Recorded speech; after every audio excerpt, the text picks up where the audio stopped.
Hello, and welcome back to the English Grammar course.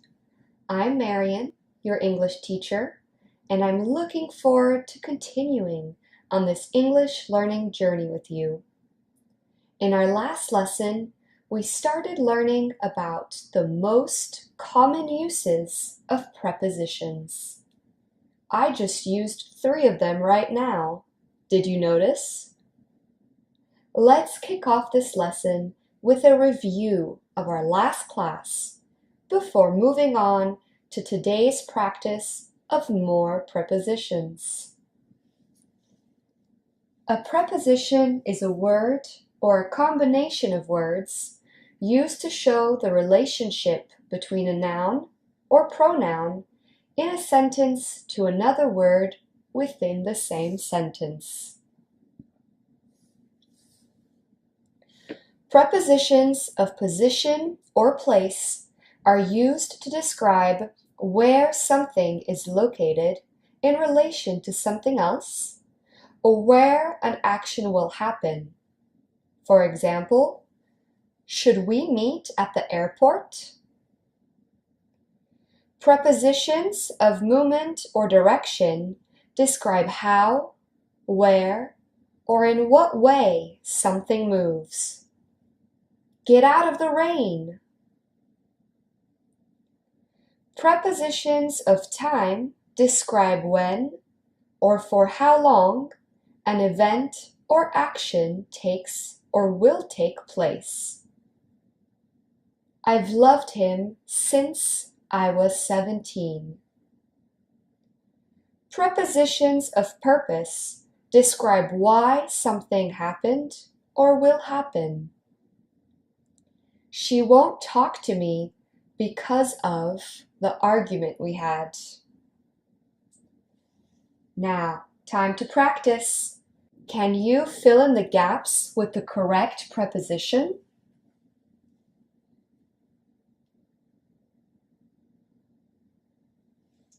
She learned to play the guitar at the age of 7.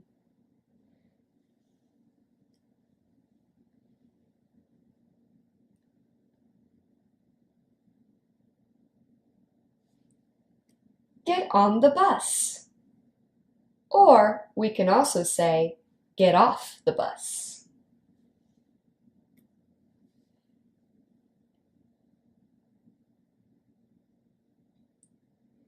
He started learning French in 2018.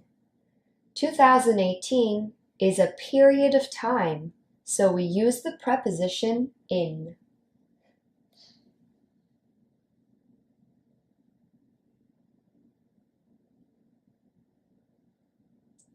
I'll see you at the meeting.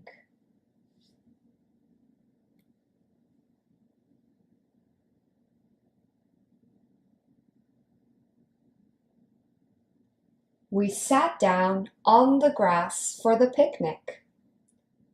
In this sentence, on is a preposition of place and indicates where we are in relation to the grass.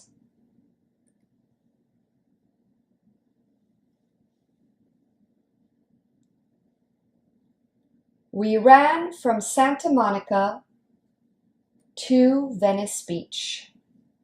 We are indicating a movement or direction and therefore use the preposition to. Nice one! Now we can move on with our prepositional journey. As you know, prepositions are always followed by a noun or pronoun. Now, what we haven't explored yet is that there are specific combinations of prepositions with nouns, adjectives, or verbs. And these combinations can sometimes change the meaning of the original verb, or noun, or adjective. Let's look at some examples. The reason for canceling is private. Reason is a noun. For is a preposition. His comment led to an argument. Led is a verb. To is a preposition. I am amazed by your talent. Amazed is an adjective. By is a preposition. Many nouns, adjectives, and verbs are used with specific prepositions, but what can be tricky is that there aren't any set rules on how to use them, and the only way to know how is by practicing as much as possible. So that's exactly what we're going to do today. We're going to learn some common uses for certain prepositions and practice as many of them as possible. First, let's begin by taking a look at some common uses of prepositions within different combinations. By. The preposition by expresses cause and manner. For example, I paid by credit card. I broke the mirror by mistake. For indicates an objective. Let's go for a run. Would you like to come to my house for dinner? In. The preposition in expresses a conditional state of being. That means a state of being that is true now. I'm in love. Call me in case you need anything. On. The preposition on indicates a state of being or intention. For example, the house is on fire. I'm away on business next week. Of. Of indicates the cause or relationship between subjects. She is at the heart of all my problems. I love this picture of my family.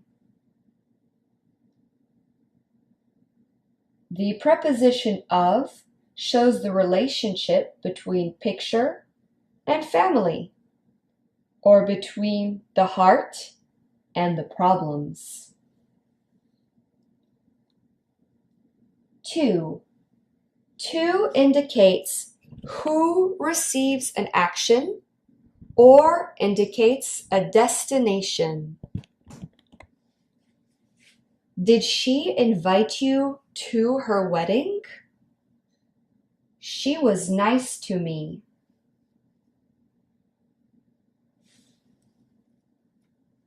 With. With describes relationships or connections. My relationship with my sister is not very good right now. Have you been in contact with Lola recently?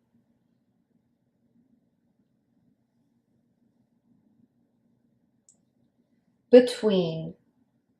The preposition between expresses the relationship between two or more things.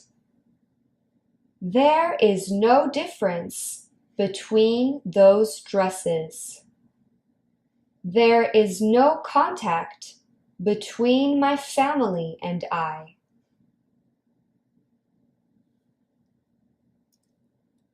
Great work! Now, it's time to practice. Don't worry if you don't remember some of these uses of all the prepositions we have learnt so far. It really comes with practice, which is what we're doing now. So, Can you fill in the gaps?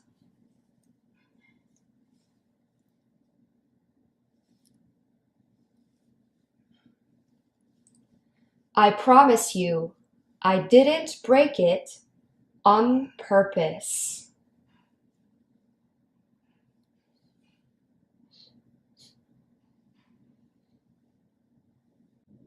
Let's go for a swim in the ocean.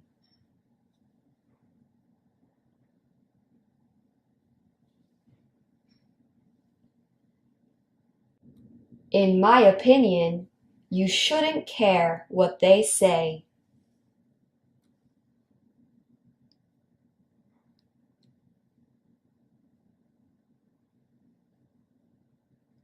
Why don't we go out for a drink?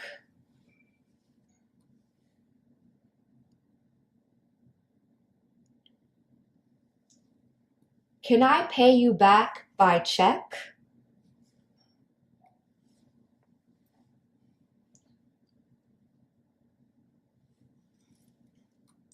Between you and me, that was a bad decision.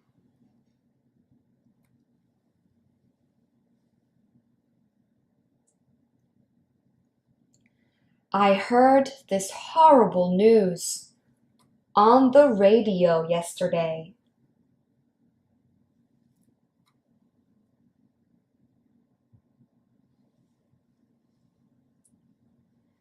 I want to eat at home for a change.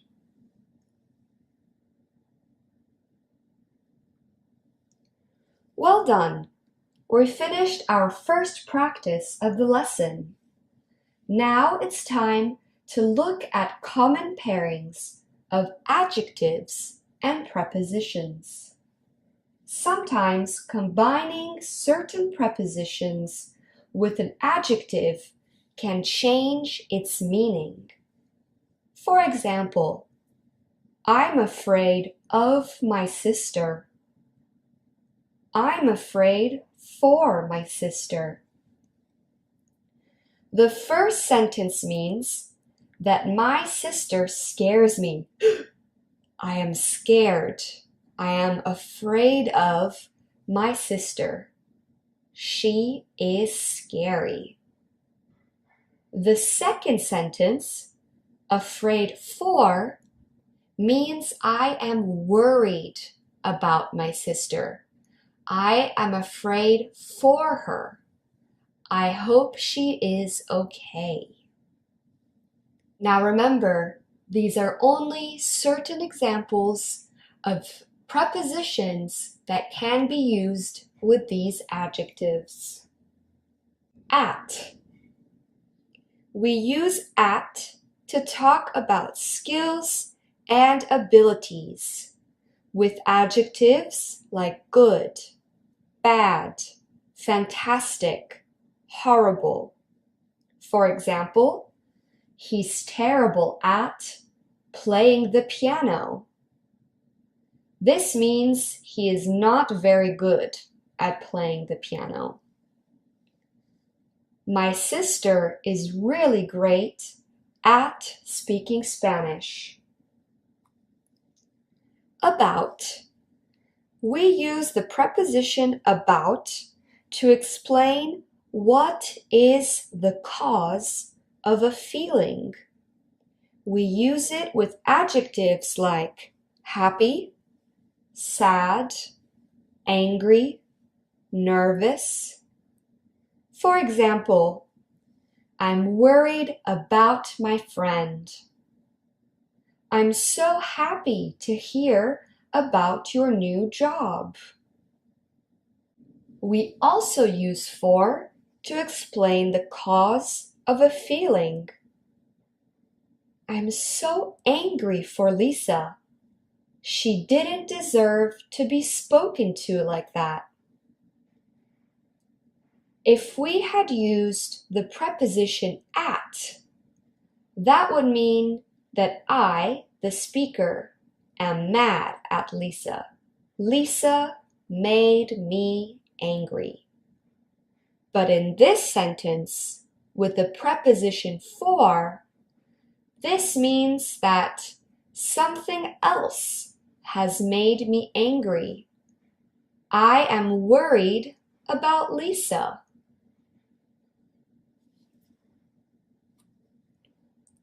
Of.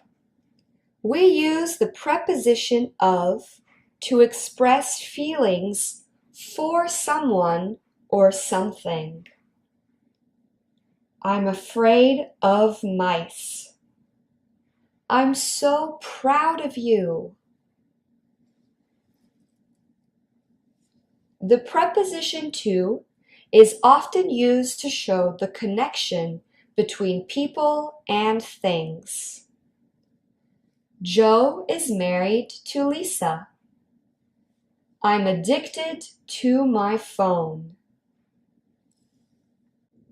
To can also be used to describe someone's behavior towards someone else. He was really nice to me at the party. I try to be polite to everyone. All right, great job. It's time for our next practice. Once again, let's fill in the gaps with the correct preposition.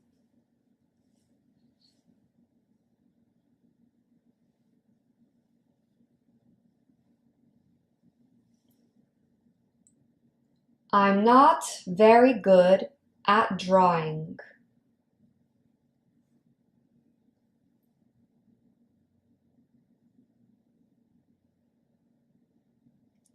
I'm nervous about this new job. I'm nervous for this new job. Both sentences are correct and hold the same meaning.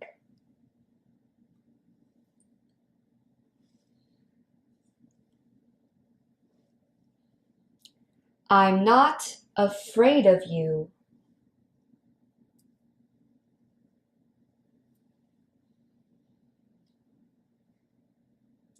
I'm allergic to kiwi.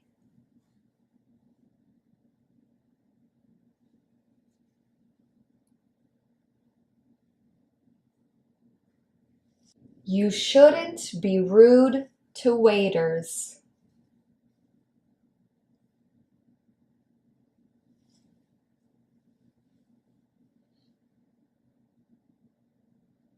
Exercise is good for you.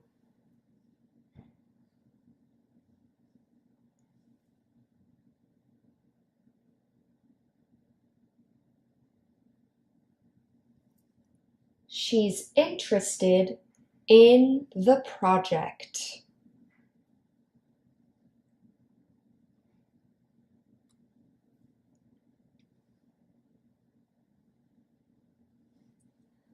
France is famous for its wine and cheese. Great work! Now let's move on to our final combination, which is prepositions and verbs. This one is very important because there are many of these combinations that completely change the meaning of a verb. These combinations are called phrasal verbs. For example, look, look up, look after, look forward to. The verb look is a verb indicating what your eyes are gazing at.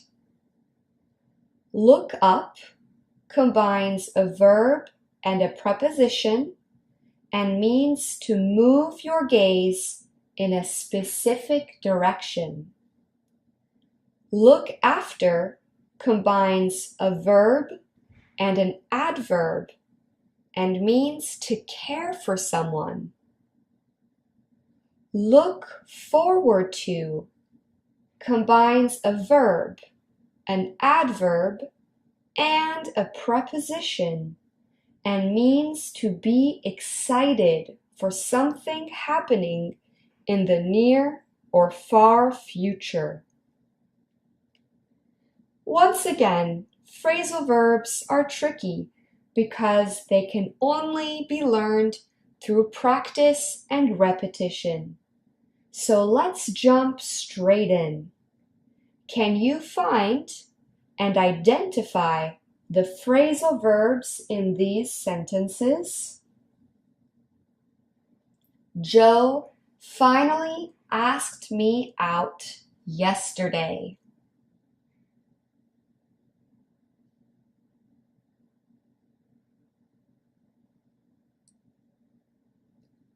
The phrasal verb is asked out. Notice how you can place the preposition after the subject or object, which in this sentence is me. To ask out means to ask someone to go on a date with you. For example, go for dinner, or to the movies, or out for a drink. I don't know where your phone is. Ask around. Maybe someone at the party found it.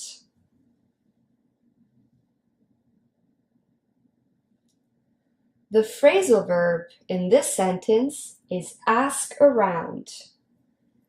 This means to ask many people.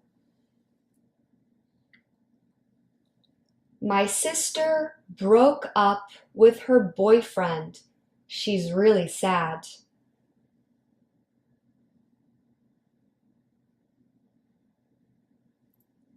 The phrasal verb is broke up.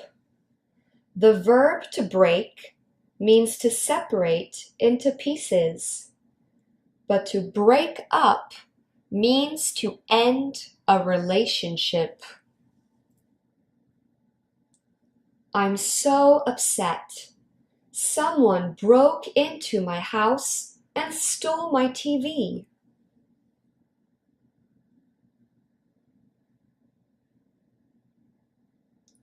The phrasal verb is broke into. To break into means to force your way into somewhere you shouldn't go. I heard on the news 3 prisoners broke out of prison yesterday.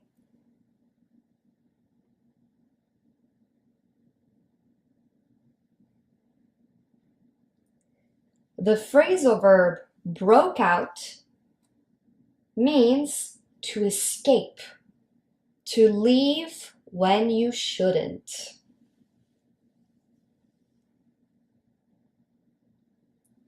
We haven't seen each other in so long. Let's have a drink and catch up soon.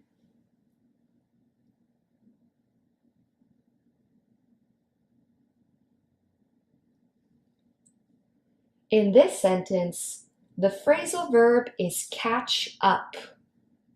To catch is to get something in your hands that is coming towards you. To catch up means to meet someone and talk after a long time.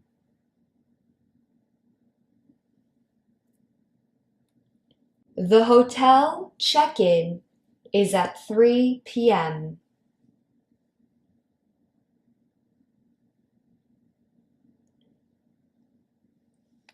The phrasal verb is check in.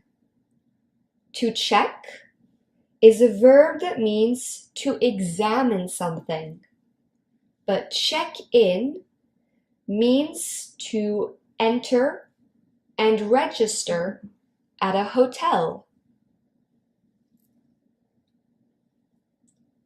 We have to check out of our room before 11 a.m.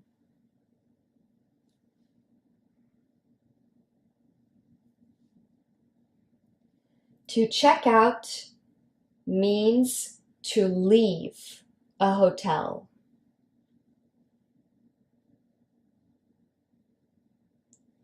Check this dog out. He's so cute.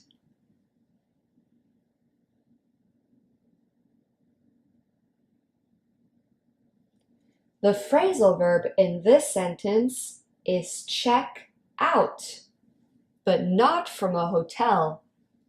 To check someone or something out means to admire them, to appreciate them. How are you? I just wanted to check in with you.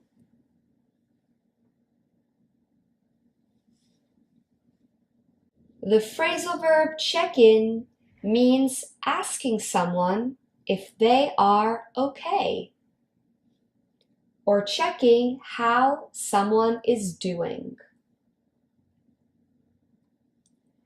I come from France.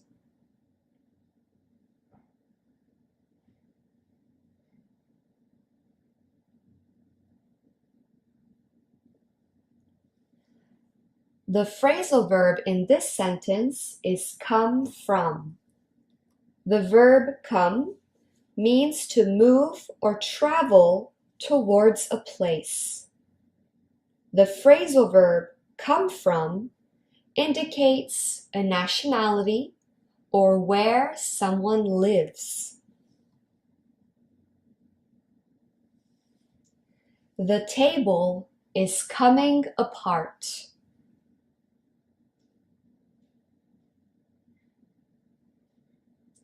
The phrasal verb coming apart means break.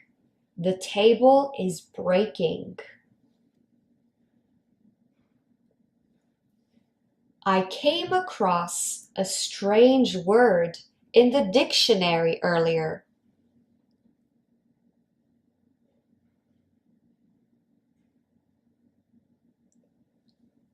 The phrasal verb came across means I found. Come across is the same as to find. I think I'm coming down with something.